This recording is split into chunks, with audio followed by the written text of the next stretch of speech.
I understand that the Indian government, they are trying to make you stop your march, and yet you have vowed to continue.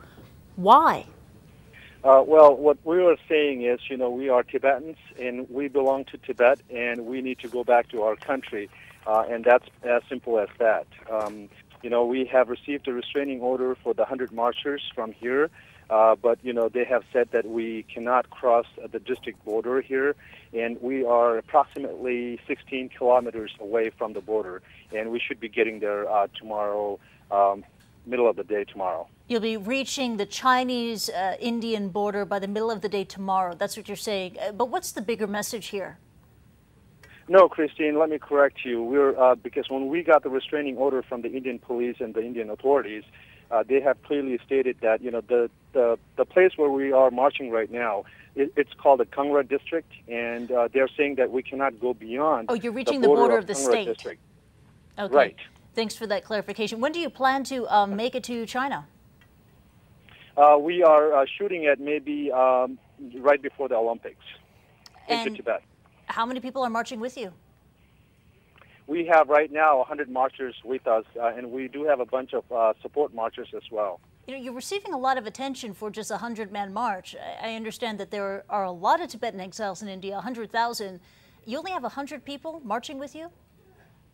That is correct. That's what we began with, and as we go along, because we have approximately 5 months, so we expect maybe a lot more Tibetans to join us along the way. And what do you think will happen once you enter China? That we do not know at this time, because what we're saying is, our issue is with the Indian government, our issue is with the Chinese government, not the Indian government, and we are Tibetans. We're going back to our country, so we'll leave that up to China as to what they want to do and how they want to handle it. Yeah, but you will have issues with the Chinese government once you cross that border, which is your goal. Do you fear offending Beijing? Not at all. Not at all, because, Tibet belongs to Tibetans, and we have the right to go back to our country. Now, if you and your fellow protesters are detained in China, do you fear that the government in India won't help you out, especially given their attitude? They have ordered you to stop this march from the very beginning.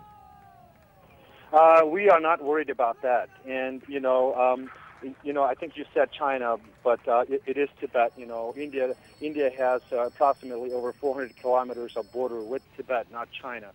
Since the Chinese occupation of Tibet in 1959, they started to have a border with China. So, we're going into Tibet, and we know that it's under China, and we will have to face the Chinese authorities at the border, and we will do that.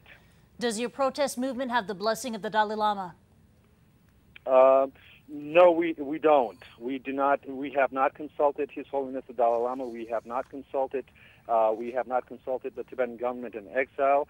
What we want to show the international community, and especially the Chinese, is that the issue of Tibet is an issue of every Tibetan out there. It's not an issue of an individual or an issue of an organization. It's an issue of the whole Tibetan race. So as long as the issue of Tibet is not resolved, we will resist Chinese occupation.